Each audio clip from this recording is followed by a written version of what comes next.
되어서 십자가에 못 박히신 것이 아니고 우리의 죄를 대속하시기 위해서, 우리 죄를 다 사하해 주시기 위해서 십자가에 못 박히신 것입니다.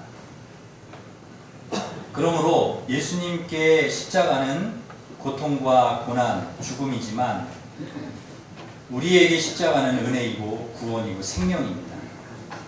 우리에게는 축복입니다. 예수님께서 십자가를 지심으로 우리에게 구원의 길이 열렸습니다. 죄로 인해 하나님과 막혀있던 담이 십자가로 뚫렸고 그 막혀있던 담이 무너졌습니다.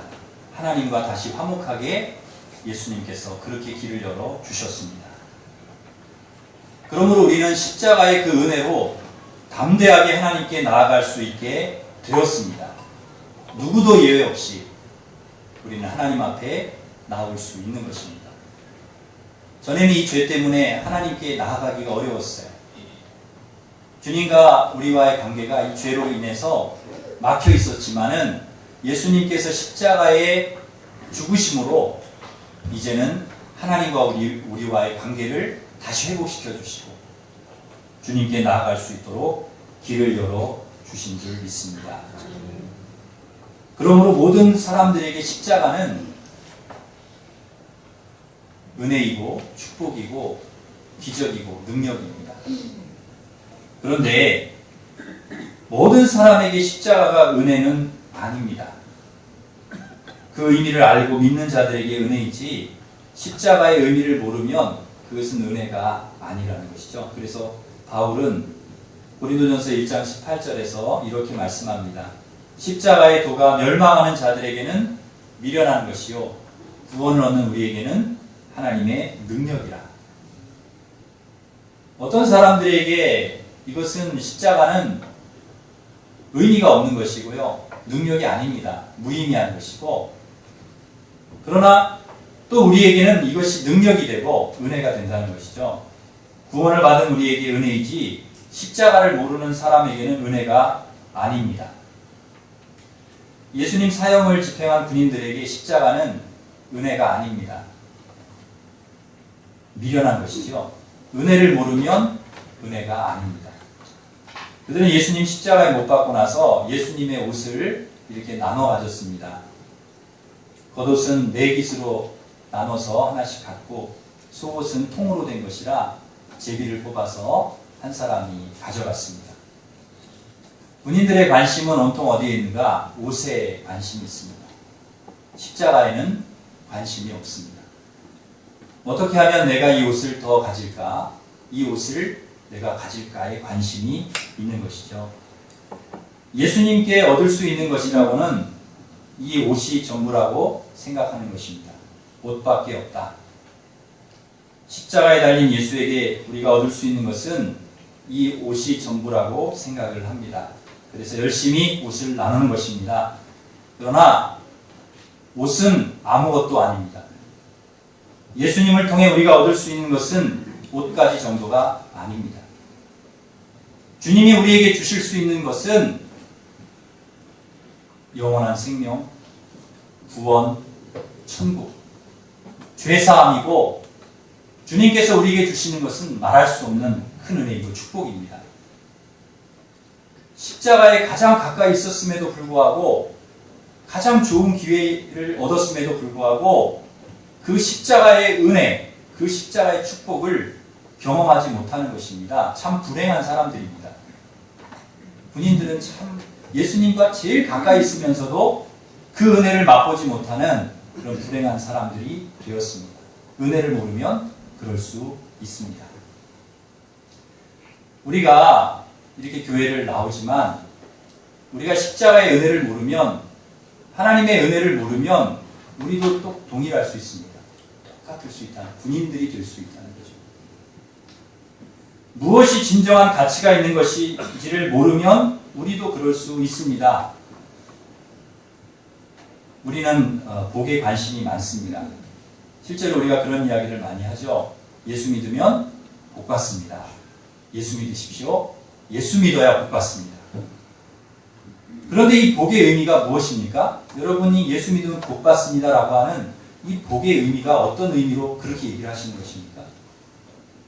예수 믿으면 자녀도 잘 되고 사업도 잘 되고 건강하고 하는 일마다 잘 되는 것, 이 복을 말씀하시는 것입니까?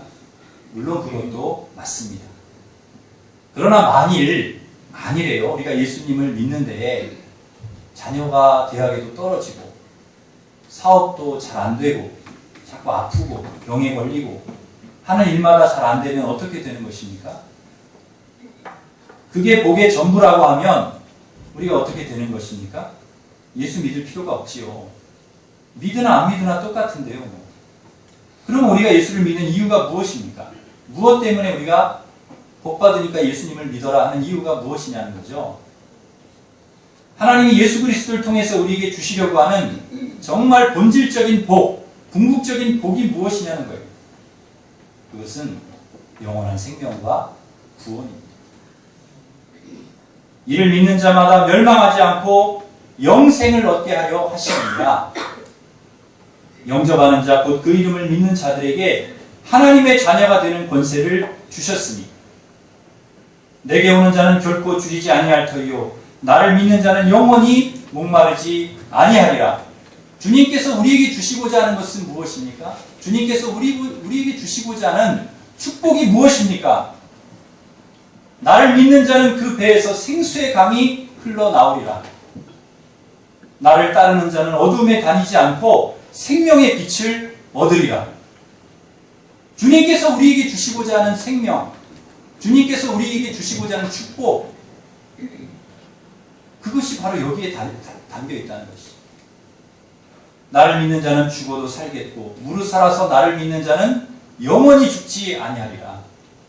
나로 말미암지 않고는 아버지께로 올 자가 없느니라. 예수 그리스도를 통해서 우리에게 주시고자 하는 복은 무엇입니까? 영원한 생명입니다. 구원입니다. 죄사함입니다. 사망에서 생명으로 옮겨주시는 것, 모든 죄를 다 씻어주시는 것, 하나님의 자녀가 되는 이러한 축복이 주님께서 십자가를 통해서 우리에게 주시는 은혜입니다. 축복입니다. 여러분, 예수님은 우리에게 옷까지 몇 개 주시는 분이 아닙니다. 물론 그것도 주시지만 그게 전부가 아니지요. 우리에게 영원한 생명, 구원을 주십니다. 옷과는 비교할 수 없는 복입니다. 그런데 참 안타까운 것은 우리가 예수를 믿으면서도 우리의 관심은 계속 거기에 머물러 있는 것입니다. 옷에 관심이 많습니다. 무엇을 먹을까? 무엇을 입을까? 무엇을 마실까? 세상이나 세상에 있는 것을 사랑치 말라 했는데도 여전히 그것을 붙들고 있습니다. 그것을 사랑합니다. 그러면 우리도 군인과 똑같은 것입니다.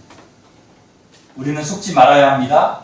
사단은 끊임없이 가장 가치 있는 것이 옷이라고 우리를 속입니다. 가장 좋은 것이 세상에 있는 것이라고 우리를 속입니다. 옷에 마음을 빼앗기게 만들고 옷에 집중하게 만드는 것입니다. 선악과가 가장 맛이 있는 과일이라고 이것을 먹어야 된다고 우리를 속이는 것입니다. 선악과에 집중하기 위해서 하나님 우리에게 주실 더 많은 축복들, 그 축복들을 보지 못하게 만드는 것입니다. 에덴 동산에서 더 많은 것을 누리게 하신 하나님의 은혜, 그것을 보지 못하게 만드는 거예요. 그 선악과에 집중하게 만드는 거예요. 세상 것들에 마음을 쏟아서 예수 그리스도의 그 십자가를 온전히 바라보지 못하게 만드는 것입니다. 옷에 마음이 빼앗기는 거죠. 십자가에 집중하지 못하게 하는 것입니다. 여러분, 군인들을 한번 보십시오. 옷에 정신이 팔려서 십자가는 아예 볼 생각도 하지 않지 않습니까? 그 옷이 뭐 그리 대단한 것이라고 말이죠. 별것 아닌 것 때문에, 그 옷가지 때문에 더 큰 은혜, 하나님이 주실 더 큰 은혜, 축복을 놓쳐버리는 거예요. 그래서 주님께서 말씀을 통해서 계속해서 우리에게 주시는 메시지가 무엇입니까? 세상에 있는 것, 그것에 마음을 빼앗기지 말라는 것입니다. 옷에 마음을 빼앗기지 말라는 것입니다. 돈에, 인기에, 명예에, 권력에, 먹을 것, 마실 것, 입을 것에 옷의 마음을 빼앗기지 말라는 것입니다. 그것이 하나님께서 우리에게 주시려는 축복의 본질이 아니라는 거예요. 그것은 부수적인 것입니다. 따라오는 거예요. 우리가 본질에 집중하면, 우리가 본질에 마음을 집중하고 마음을 모으고 그러면 따라오는 것들이라는 것이죠. 그게 본질이 아니라는 거예요. 예수님은 밤새도록 고기를 잡으셨습니다. 예수님은 밤새도록 고기를 잡은 베드로를 만나셨습니다. 고기를 잡지 못한 베드로에게 깊은 데로 가서 그물을 내려 고기를 잡으라 이렇게 말씀하셨습니다. 그러자 그물이 찢어질 정도로 두 배가 가라앉을 정도로 많은 고기가 잡혔습니다. 그때 베드로가 한 말이 있습니다. 그 많은 고기가 잡혔을 때 베드로가 예수님께 와서 무릎을 꿇고 이렇게 얘기를 합니다. 주님, 나를 떠나소서. 나는 죄인이로소이다. 그리고는 모든 것을 버려두고 예수를 따랐다고 성경은 기록하고 있습니다. 베드로는 많은 고기를 잡았지만 그 고기의 마음을 빼앗기지 않았습니다. 밤새 한 마리도 못 잡다가 그물이 찢어질 정도로 잡았으니 고기의 마음을 빼앗길 법도 합니다. 이 고기, 내가 밤새 못 잡은 고기를 이렇게 많이 잡았으니 마음이 다 거기에 쏠릴 법도 하죠. 그런데 베드로는 고기의 마음을 빼앗기지 않고 그 고기를 잡게 해주신 예수님께 집중했습니다. 그래서 그 많은 고기를 놔두고 예수님 앞에 무릎을 꿇은 것입니다. 우리가 제대로 이 십자가 앞에, 예수님 앞에 서면 우리는 우리가 누구인지를 보게 됩니다. 예수님 앞에 온전히 우리가 서 있으면, 주님을 온전히 바라보고 있으면 나 자신을 보는 것입니다. 베드로가 자기가 죄인이었다라고 고백하는 것처럼 우리가 죄인임을 고백하게 됩니다. 내가 얼마나 죄인인지가 보이는 것입니다. 우리가 십자가 앞에 서면 우리가 죄인임이 보여야 합니다. 내가 얼마나 부끄러운 존재인지, 내가 얼마나 하나님 앞에 죄인인지가 느껴져야 합니다. 주님의 십자가가 바로 나를 위한 십자가라는 것이 십자가 앞에 섰을 때 깨달아져야 합니다. 내가 얼마나 죄인인지, 나의 죄를 위해서 주님이 죽으셨다는 것이 느껴져야 됩니다. 이 십자가가 바로 나를 위한 십자가구나. 나의 죄를 위해서 주님이 죽으셨구나 하는 것이 느껴져야 합니다. 내가 죄인이라는 것이 뼈저리게 느껴져서 십자가 앞에 회개의 눈물을 쏟아야 합니다. 나를 위해 십자가에 죽으신 은혜에 감사해서 감사의 눈물을 흘려야 하는 것입니다. 우리가 이 세상 살아갈 때 우리의 마음을 빼앗는 것들이 너무 많습니다. 우리가 주님께 집중하지 못하게 하는 것들, 우리가 죄인임을 보지 못하게 하는 것들이 너무 많습니다. 십자가를 온전히 바라보지 못하게 하는 것들, 주님께 가까이 가지 못하게 하는 것들이 너무 많습니다. 우리를 유혹하는 옷가지들, 선악과가 너무 많습니다. 그렇더라도 사랑하는 성도 여러분, 절대로 세상 것들에 여러분 마음을 빼앗기지 마시고 온전히 십자가 바라보고 십자가의 은혜, 그 은혜를 여러분 누리시는 성도들이 되시기를 간절히 바랍니다. 십자가에 더 큰 축복, 더 큰 은혜가 담겨 있다는 것을 여러분 꼭 기억하시기를 바랍니다. 두 번째로, 예수님 십자가 곁에는 군인들만 있었던 것이 아닙니다. 어머니와 이모, 그리고 글로바의 아내 마리아와 막달라 마리아, 요한도 있었습니다. 이들은 군인들과는 다르게 온전히 주님을 바라보고 있었습니다. 십자가를 온전히 붙들었습니다. 이 십자가가 누구를 위한 십자가인지를 분명히 알고 있었습니다. 그러기에 그들은 마지막까지 주님을 따라온 것입니다. 그 수많은 사람들이 다 도망을 쳤지 않습니까? 제자들도 다 도망을 쳤는데 유일하게 이들만 예수님의 십자가까지 그 못 박혀 죽으시는 그 마지막 순간까지 따라온 것입니다. 여러분, 신앙은 무엇입니까? 믿음이 무엇입니까? 끝까지 주님을 따라가는 것입니다. 마지막 순간까지 예수님의 십자가까지 따라가는 것이 그것이 믿음입니다. 그것이 신앙입니다. 저와 여러분이 이 신앙이기를 저는 간절히 바랍니다. 끝까지 마지막까지 십자가까지 주님을 따라가는 신앙. 오병이어의 기적을 일으키고 5,000명 먹이시고 풍랑을 잔잔케 하시고 죽은 자를 살리시는 그런 기적을 일으키실 때 수많은 사람들이 예수님을 따랐습니다. 그때는 주님을 굉장히 많이 따라다녔죠. 그런데 예수님께서 조롱당하시고 채찍에 맞으시고 골고다 언덕 오르시고 십자가 지시고 십자가에 달려 죽으실 때 그때는 다 떠났습니다. 다 떠나버렸다는 거죠. 정말 믿음이 무엇인가? 우리가 형통할 때도 잘 될 때도 하나님 은혜 주실 때 뭐 형통하고 이렇게 잘 될 때도 주님을 따라가는 것이지만 우리에게 어려움이 오고 고난이 오고 십자가의 길을 걸어갈 때라 할지라도 주님을 따라가는 것이 그것이 믿음이라는 것입니다.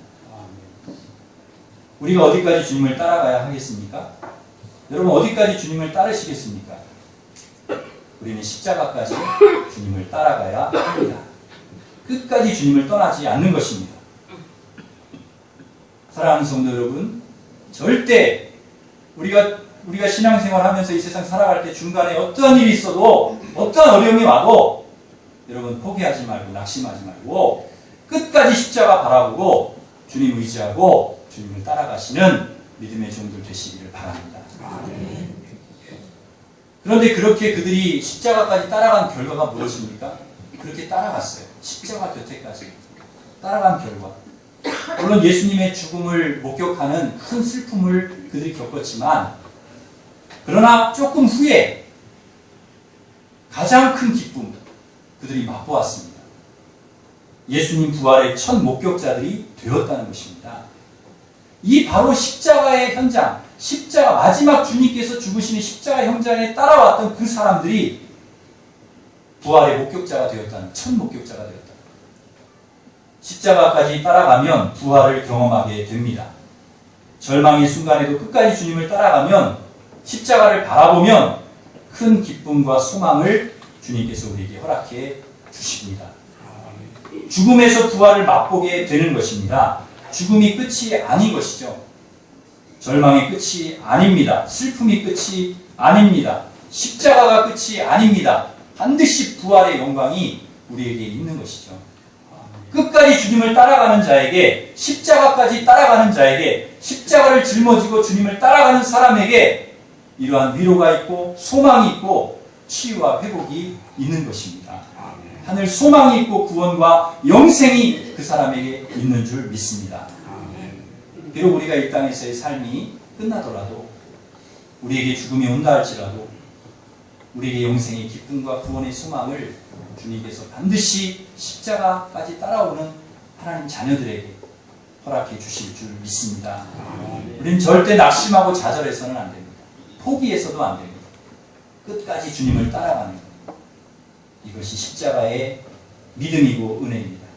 사랑하는 성도 여러분, 끝까지 주님 바라보고 십자가 바라보고 주님만 따라가는, 그래서 십자가의 은혜를 여러분 삶 속에서 누리시는 은혜가 있기를 간절히 바랍니다. 아멘. 우리 안신옥 권사님 멀리 이사 가셨습니다.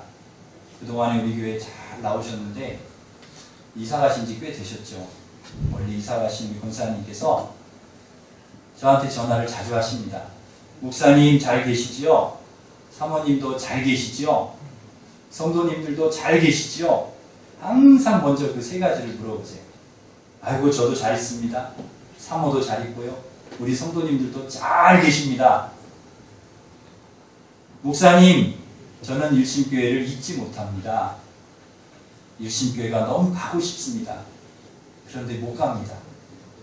그렇게 오고 싶으신데 못 오신다는 게 너무 멀어서 몸이 불편해서 못 오시는 거예요. 권사님, 가까운 교회 가십니까? 아이고 목사님 못 갑니다. 몸이 좋지 않아서 또 교회도 멀어서 어디를 갈 수가 없어요. 그래도 제가요, 목사님, 새벽 5시만 되면 일어나서 꼭 기도합니다. 목사님 위해서, 우리 성도들 위해서 일심교회에서 꼭 기도합니다. 목사님, 주일 11시만 되면 제가 어디 못 가지만 혼자 방에 앉아서 성경책 펴고 예배드립니다. 한 번도 빼놓지 않고 제가 집에서 예배드려요. 비록 몸이 아파서 교회가 멀어서 나오시지 못하지만 혼자 예배드리시고 매일 기도하시고 주일만 되면 11시에 어김없이 예배를 드리십니다. 십자가를 바라보고 예수님을 바라보고 예배를 드리시는 거예요. 끝까지 믿음을 놓지 않으시는 거예요. 정말 어려운 신앙생활하기 어려운 상황이 되셨음에도 불구하고 끝까지 그 믿음을 놓지 않아요. 지난주에는 권사님 딸이 우리 교회에 오셨어요. 주일날. 교회 안 다니시는 따님이신데 우리 교회에 오셨어요. 어떻게 오셨냐고. 어머니께서 비록 우리 일신교회에 오시지는 못하시지만 11조와 감사원금은 내가 해야 마음이 편하겠다. 그래서 딸한테 부탁을 한 거예요. 내가 모아둔 11조 감사원금 일신교회 가서 헌금하고 와라. 그리고 온 거예요, 딸이. 그 신앙이 얼마나 귀한 신앙인지, 얼마나 귀한 분인지 모르고. 저는 이 권사님 보면서 바로 예수님 십자가까지 따라온 여인이 바로 이 권사님이 아니겠는가? 이런 생각을 하는 것입니다.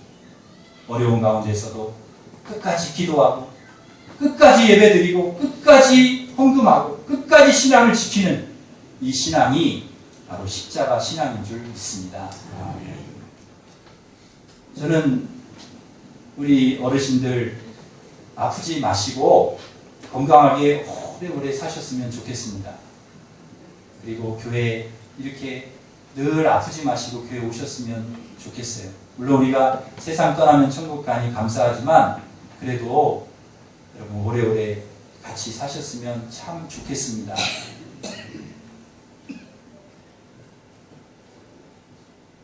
한 분 한 분 몸이 약해지시고 또 우리 홍 권사님도 세상을 떠나시고 그러니까 제가 마음이 너무 아파요. 우리 권사님들, 우리 집사님들 건강하셨으면 좋겠다. 끝까지 믿음 생활 잘 하실 수 있도록 교회에 잘 이렇게 나오실 수 있도록 아프시지 않았으면 좋겠다. 그런 기도를 합니다. 며칠 전에 박선아 집사님께 전화가 왔습니다. 목사님, 저 또 입원했습니다. 이제는 입원해야 한답니다. 많이 좋지 않아서요. 아무래도 당분간 교회 나가기가 힘들 것 같습니다. 그리고는 기침을 심하게 하시는 거예요. 제 마음이 참 아팠습니다. 80이 넘으신 나이에 우리 교회에 처음 오셔서 세례 받으시고 얼마나 좋아하셨는지, 그리고 열심히 신앙생활하셔서 집사님도 되셨어요. 몸이 아프지 않는 이상은 교회 한 번도 빠지지 않고 믿음 생활 잘 하셨는데 몇 개월 전에 폐암 진단을 받았습니다. 그래서 투병 중에 계신 거죠. 제가 신방을 갔는데 아이고 목사님 토요일에 바쁘신데 여기까지 어떻게 오셨어요? 그리고는 제가 그 병실에서 나올 때까지 제 손을 잡고 놓지를 않으시는 거예요. 제가 그 집사님 손을 잡고 간절히 기도했습니다. 집사님, 끝까지 예수님 의지하고 십자가 바라보고 기도하세요. 저도 기도하겠습니다. 하나님께서 반드시 은혜 주실 줄 믿습니다. 우리가 해야 될 일은 끝까지 주님을 의지하는 것입니다. 끝까지 십자가 붙드는 것입니다. 그러면 우리에게 소망이 있는 거예요. 병이 낫고 낫지 않고는 하나님이 하실 일이고 우리가 할 일은 끝까지 주님 바라보고 의지하고 십자가 앞에 서는 것입니다. 십자가를 붙드는 것, 하나님 바라보는 것입니다. 그러면 십자가의 은혜 반드시 누리게 하실 줄 믿습니다. 부활의 영광을 반드시 맛보게 하실 줄 믿습니다. 사랑하는 성도 여러분, 여인들처럼 요한처럼 절대 주님을 떠나지 말고 끝까지 십자가까지 주님 따라가는 성도들 되시기를 바랍니다. 군인들처럼 세상 것에 옷가지의 마음 빼앗기지 마시고 주님 떠나지 말고 끝까지 주님께 집중하고 주님 따라가는, 그래서 십자가의 은혜, 그 영원한 생명, 구원, 그 축복, 그 은혜를 여러분 누리시며 살아가시는, 천국을 맛보며 살아가시는 은혜가 그 십자가에서 있으시기를 주님의 이름으로 축원합니다. 기도하겠습니다.